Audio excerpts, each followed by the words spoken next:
history of the world, we've been able to find somewhere between 4 and 8 children that have been able to be described as surviving with this condition.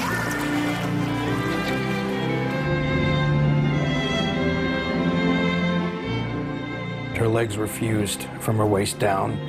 She had no rectum, no genitalia, no uterus, no bladder, only 6 inches of large colon and a quarter of a kidney. Why is my daughter here? Why has she survived? Somebody forgot to tell her that she was supposed to die.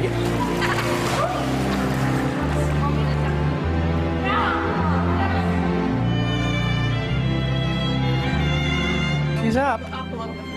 Yeah. Mom, what happened to me? What's the next best step for her? Possibly just requiring an amputation and just taking it off altogether. I'm scared. I'm scared. That's terrible. I want somebody to tell me what to do. What's the right thing to do for her?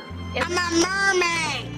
Some people are the same. Some people are different. Some people are short. Some people are tall. Look, I'm not even quite the same than all the others, but some people just like the way I am.